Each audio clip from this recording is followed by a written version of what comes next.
Well, most of the NHL's big guns are in the Olympic Games, but not Nikita Kucherov, Andrei Vasilevskiy, or the rest of Team Russia.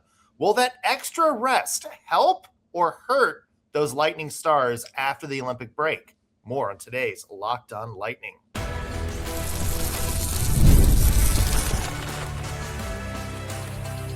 You're Locked On Lightning, your daily podcast on the Tampa Bay Lightning, part of the Locked On Podcast Network, your team every day. Thank you for making Locked On Lightning your first listen of the day. Every single day, we are your free daily Tampa Bay Lightning podcast, part of the Locked On Podcast Network, now the #1 sports podcast network. As always, I want to begin with a shout out to our everydayers. Those of you who tune into every single show, every single day. We love you. We appreciate the support you give us week in, week out. I'm Nick Morgan, and I am joined by the spaghetti to my meatball, Greg Steven. Greg, more Olympic action coming up. We have a big showdown today between the USA women and the Canada women. Games are in full force. It's been a good past couple days.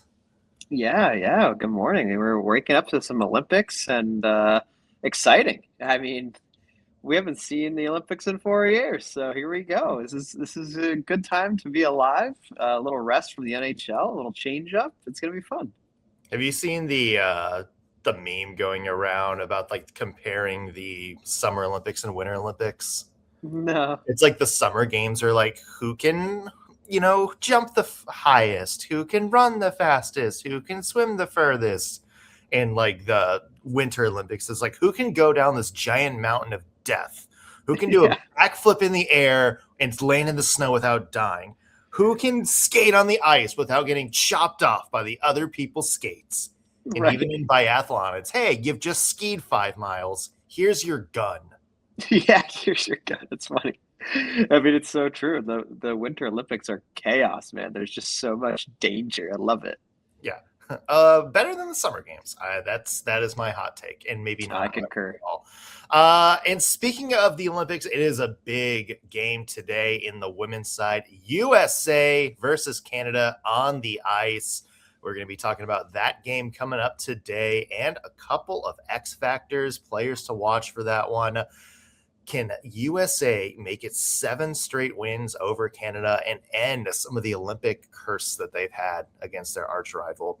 Plus, one team not in the Olympics this year, of course, is Russia for very obvious world reasons. Do you agree with Nikita Kucherov's comments that the Olympic hockey tournament is incomplete without the Russians? We'll have that conversation coming up. And speaking of Nikita Kucherov, let's talk about him and Andrei Vasilevskiy right off the top, because obviously they would have been front and center on Team Russia in the Olympics. Instead, they are not at the Olympic Games, just like the rest of Team Russia. And it's interesting, Greg, because you look around the NHL, pretty much every other big star, sans a few, are at these Olympic Games. Obviously, since the Russians and maybe some people like Lane Hudson, who for whatever reason didn't make the cut for Team USA. Still a dumb decision, but whatever. Yeah. I digress. It's interesting because they're going to come back having just played this massive Olympic winner-take-all tournament, a lot of high stakes, probably a lot of physicality against what is basically an all-star team. Nothing but all-star teams. Mm-hmm. They're going to come back a little bit, A, tired, but B, on a roll. Whereas players like Nikita Kucherov and Andrei Vasilevskiy, they're going to enter this next half of the NHL season well-rested, but they're not going to have that in-game momentum that some of these other big stars across the NHL had. So that's where I kind of want my first question of the day to go to you, Greg, is how do you break down Kucherov and Vazzy not playing in the Olympic Games? Do you think that extra rest is going to be hurtful or harmful when the Lightning schedule picks back up? Yeah, and this is a tricky question, right? Because I think it varies by position, and I think it varies by player. The reason I say that is because guys like Kucherov, in my eyes, Yeah, maybe when he comes back, he won't have the games played the other guys have had in the Olympics, but he's Nikita Kucherov, right? Mhm. And part of me thinks, wow, he plays so much that this rest, I think, is more beneficial for a guy like Nikita Kucherov. And I say that because, look, we know he's naturally just someone else when he's on the ice, right? No one is on his level, really. I mean, maybe McDavid and McKinnon, but he rolls. And maybe, again, his first few shifts might not look super sharp. Maybe the first game he won't look super sharp. But beyond that, I think he's just going to return to form. That's just how I look at Kucherov. Then I shift to Vasi, and while I believe the same thing is true, I mean, he's a Hall of Fame goaltender. We've seen him just absolutely rolling this season, right? I mean, this is probably his best season in what, 5 years, maybe? Probably since the Lightning won their cup last, I would say. Right. And I think this is just an unbelievable performance thus far this season for him. But goalies generally thrive when they see more rubber. And I've talked about this before, and I used to play goalie for a long time, so I kind of know how this works. It's almost better that you see the puck often.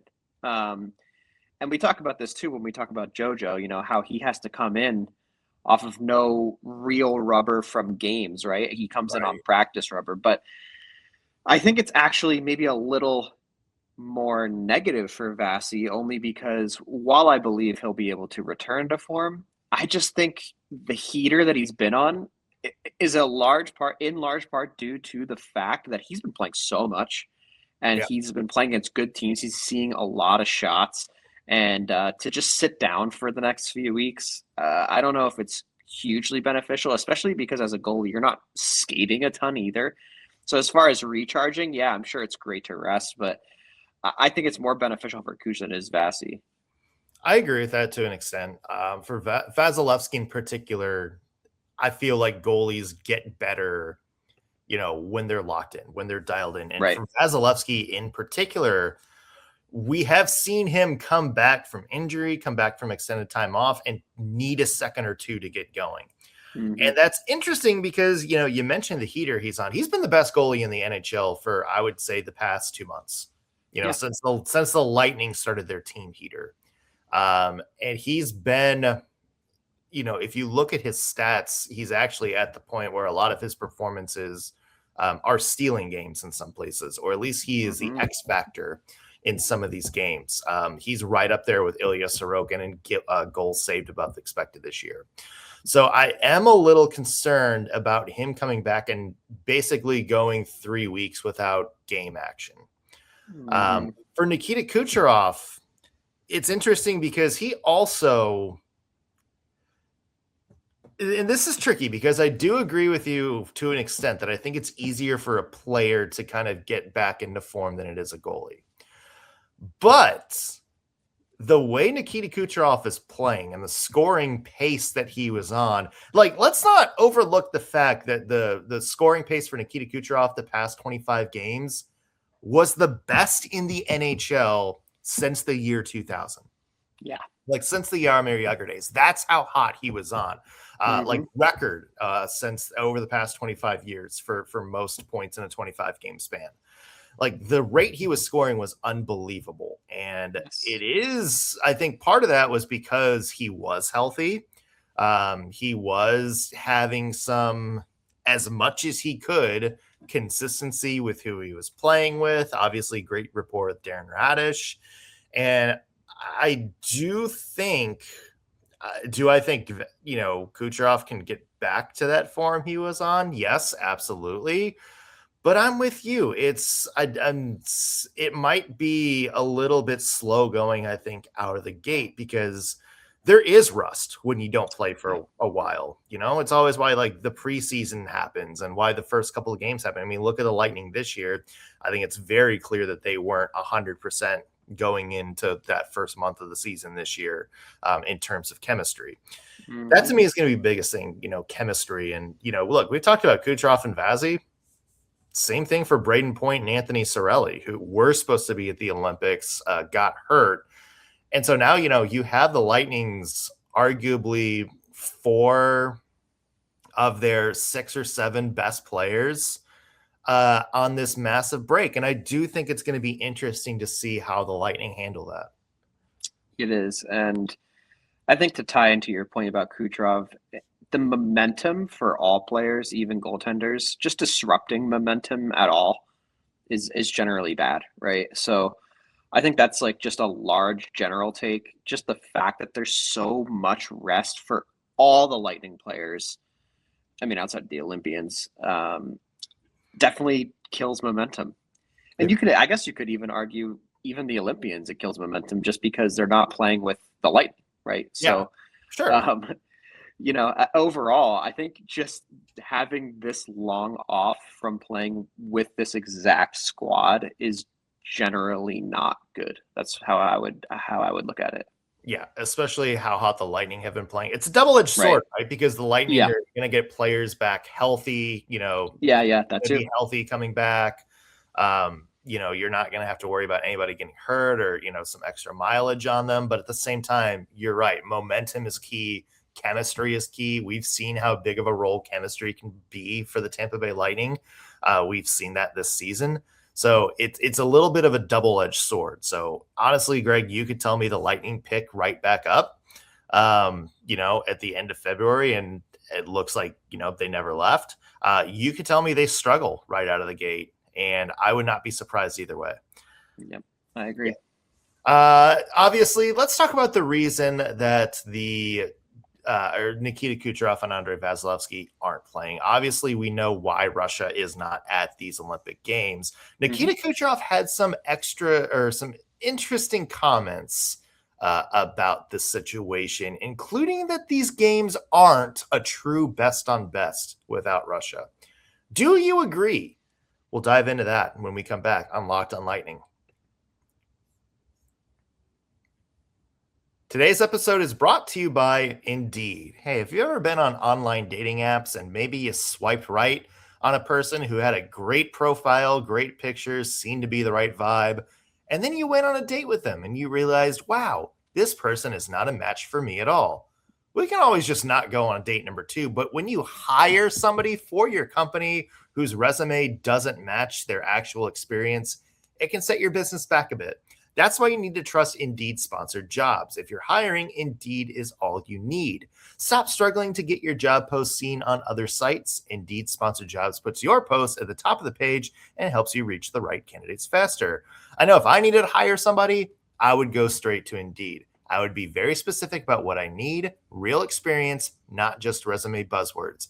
And if I use Indeed sponsored jobs, they help me reach out to quality candidates faster. In fact, they send my job posts out to people whose resume and real-world experience match my job description. That can make a real difference. In fact, according to Indeed data, sponsored jobs posted directly on Indeed are 90% more likely to report a hire than non-sponsored jobs. So spend more time interviewing candidates who check all of your boxes with less stress, less time, and more results using Indeed sponsored jobs. Listeners of Locked on Lightning get a $75 sponsored job credit to help you have your job the premium placement it deserves at Indeed.com/lockedon. Just go to Indeed.com/lockedon right now and support Locked on Lightning by saying you heard about it right here on this podcast. Terms and conditions apply. If you're hiring, do it the right way with Indeed. We're back on Locked on Lightning. Nick Morgan here alongside Greg Stephen. And Greg, obviously, let's get this out of the way right now. We know why Russia is not at these Olympic Games. It's due to the Russian invasion of Ukraine. Obviously, very real world, maybe justifiable reasons why the Russian athletes cannot compete, specifically the Russian hockey team. So that does leave a little bit of a hole in the tournament. In fact, Nikita Kucherov talked about it earlier this week when he said that the games are, quote, not a true best on best without Russia. He said the games are, quote, incomplete without the Russian team in there. Greg, what do you think of those comments from Nikita Kucherov? I completely agree with him.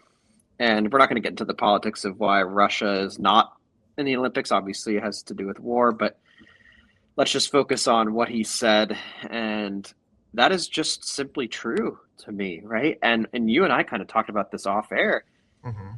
Think about what the Russian team would be. I Yeah. mean, I just off the top of my head, Panarin, Kucherov, Vasilevskiy, Sergachev. I mean, the Ovechkin. roster is Ovechkin. The roster is stacked, right? And some of those names are the best. I mean, Kucherov is one of the best in the entire world. I mean, Vasilevskiy, one of the best in the entire world. Ovechkin, greatest goal scorer of all time. Yeah. So to leave them out, I mean, is definitely a detriment to calling this best on best, because I'm with Cooch, man. I don't think it is truly the best on best if you sit all those kind of players. It's just reality, I think. And not that, we're not seeing some of the best. We absolutely are, right? I mean, McDavid and those guys, but you're leaving out a good squad, and it would be real interesting to watch a Russian team go against some of these other teams. Yeah. So ESPN did a theoretical Russia Olympic team. Okay. First line was Nikita Kucherov, Evgeny Malkin, and Karl Kaprizov. Right. Yeah, Kaprizov. That's a great one. Good luck stopping that line, even if you're some of the best teams. And then in goal, Andrei, Vasilevskiy, Igor Shesterkin, and Ilya Sorokin. Mm-hmm. I would say 3 out of the top 6 goalies in the NHL right now. Right. I was going to say 5 even. Yeah. Yeah. I mean, Sorokin is probably Vasilevsky's biggest threat in the Vezina this year. And, Shesterkin, maybe not statistically the year he's having, but we've seen what he does the past couple of years. I mean, Greg, I have to ask, does this roster win Olympic gold? Honestly, I think it absolutely could, right? It makes calling Canada and the US, I guess, and Sweden the easy favorites. At least there's a big 4, if you will. Yeah. And I'd love to see it, dude. I really wish we could see it. I think I would be more excited too, because I love Kucherov as well. You're depriving some like, think about Wild fans too, like not being able to watch Kaprizov in the Olympics.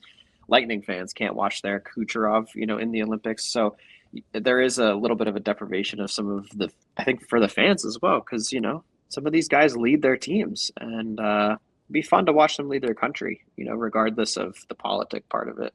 Yeah, and I do feel bad for Kucherov and Vasilevskiy because, who knows what their careers look like in 4 years? Who knows what these Olympic Games look like in 4 years? And I would love to see them have another chance to compete for their country. Obviously, we know the reason why. It is a bit like it's not going to – like nobody's going to have an asterisk if they win this gold medal, because it's like, you didn't beat Russia. But to me, it would be like, let's say the Lightning get to the Stanley Cup Finals and they play the Colorado Avalanche and Cale Makar's out the entire series. Right. Obviously, you're still going to celebrate the Stanley Cup. You're still going to have to beat a ton of good players to do that. I mean, Devon Toews would just step up, and Devon Toews alone is quality defense. Yeah. But it is kind of a thing. It's like, I wonder if that would have been different if Colorado had Cale Makar in the blue line. It's that kind of vibe to me. Like, obviously, nobody's going to take this tournament lightly, and it's not going to be like, USA beat Canada for the gold medal, but what would have happened if Russia was in the tournament? Like, it's kind of that to me. Like, it's like nobody's going to be upset. Nobody's going to not celebrate. And it's also going to be a very big accomplishment because there are some really good NHL players across pretty much every team in this tournament. Even some of the outliers like Germany and Switzerland. We talked about both of them yesterday and how quality the top of their lineup is. Mm-hmm. So it's not going to be something that's like, this was easy without Russia, but it is going to be something where you say like, okay, how would Russia have factored in? Yeah, I completely agree. I don't think anyone's going to hold it against whoever does make it out with the gold medal, but it would certainly be more fun as a viewer, I think, to see more competitive teams in there, just because it's not like you're leaving out a team that's comparable to like Italy, right? You're leaving out a team that's comparable to Canada. And I think that's just the part that is a little sad about how they are not allowed to play. But outside of that, you're right. I don't think anyone's going to sit here and be like, oh, well, Russia wasn't there. That's why you won. That's absolutely not true. I think if we're being real, I have a feeling a lot of people would still pick Canada over Russia if you want to look at it really hypothetically, you know? Probably, And I'd say you're right. yeah, but I don't think it would be as easy as of a choice, if you will.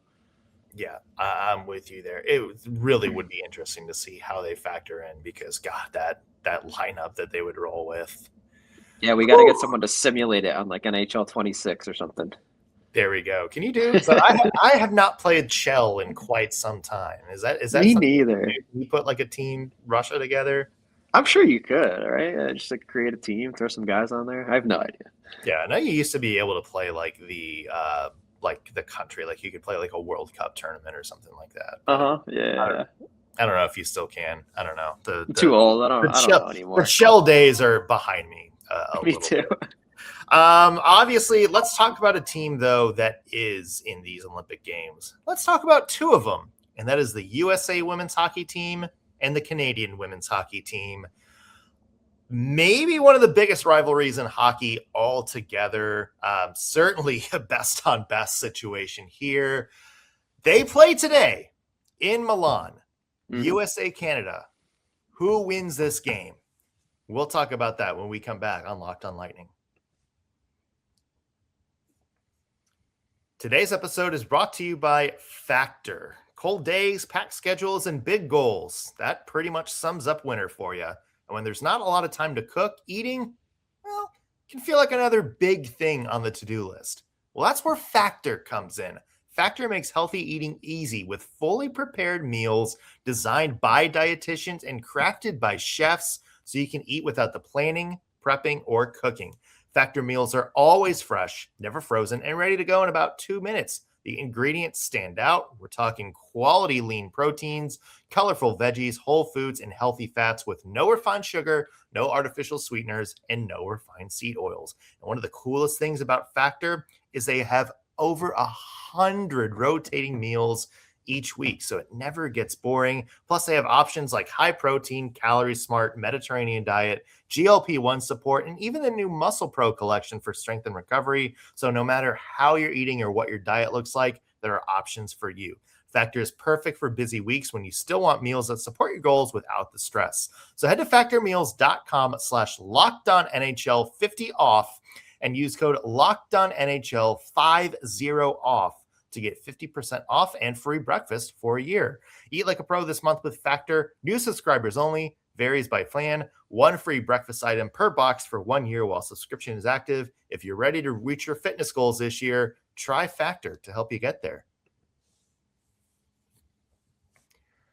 We're back on Locked on Lightning. Nick Morgan here alongside Greg Stephen. And Greg, let's talk about some women's action.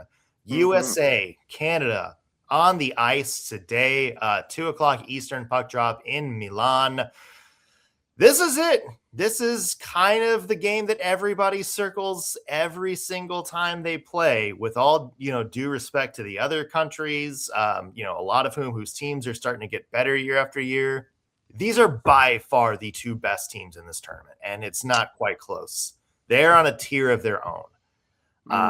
This is going to be an interesting showdown, Greg, because everybody knows that Canada has had the USA's number in the Olympics. They're 7-2 all time. But USA have won 6 straight matchups between these two, including the World Championships last year against Canada. They're starting to get some momentum on the side. So, Greg, is this the year that the USA gets the Maple Leaf Monkey off their back and is able to upset Canada at the Olympic Games? I'm just going with yes, man. I'm an American. Yeah. But let me throw you 2 fun numbers. All time between these teams, Canada has won 25 and the USA has won 23. So Canada just barely edging in the wins column. And in goals scored, 135 from Canada, 133 from the Americans. Mhm. Just 2 more goals and 2 more wins overall between these teams after 48 games. Unbelievable. Just it's crazy close between these two countries in women's hockey. And like you said, there really isn't a third team that's even comparable necessarily. This isn't like men's hockey where you could, look at Sweden and say they can win against America or Canada. But yeah, this is going to be pretty much, I think, a lock for the championship for women's hockey. And this first game is kind of like a little championship preview, right? Right. So very, very fun. And I think even just this first game between them is going to be super competitive and very fun to watch because both these teams know this is about to be the championship, right? So, and they probably both know the stats I just read you, where they're trying to maybe Americans are trying to climb a little bit on those stat columns, So gonna be fun. I'm excited about it. Yeah, for sure. It is. It's always trying to find the right word for it, but there's some electricity always between these two, and it really does feel like anytime they play, it's a gold medal game. Well, that's because they've played a lot in the gold medal game over the years, in the Olympics, but even the World Championships, even some of these Summit series that they've done against each other, it just always feels like must-watch TV, and it just always feels like bragging rights. And so for USA, look, I know you've won 6 straight against Canada, but you're looking at that Olympic record, and you're looking that as a whole over the past 2 decades, these are the women that have had your number. And so for me, that's going to be in USA's minds. As you mentioned, this is probably one of 2 matchups, unless there is a major upset somewhere, because these are probably the 2 teams that you'll see playing for gold. So, Greg, to me, I'm curious to see how this first matchup plays out. If there is any sort of holding back, if somebody plays a little bit different, knowing that there might be a second matchup between these two. But no, I mean, I feel like bragging rights are very much on the line today. Yeah, especially because knowing the history, I think players tend to play harder against rivals like this. And regardless if it's the championship or it's not, it's still exciting. And also, this is like the intro to the Olympics, like you're so stoked to get out there, period. So I think maybe we'll see a touch of rust maybe or chemistry solving initially. But once these teams settle in, I think it's going to be a nail biter. Yeah, I'm with you 100% there. I can't wait to watch it. Greg, I'm going to throw out 2 players to watch today. I think 2 X factors in this game, and they're both defense. Caroline Harvey for the USA, Sophie Jacques for Canada. Two women who not only I think are very defensively sound, but also sort of the power, the quarterback for their team on offense. The ones that carry the puck, the ones that can jump in and score. They can jump into the play and create, an extra person, an advantage. Put the defense on their heels a little bit. It's going to be interesting because I think both of them have that capability to be that offensive hero, but it's also going to be a game in which their defense needs to be sound as well, because this is the best team that either of them will face.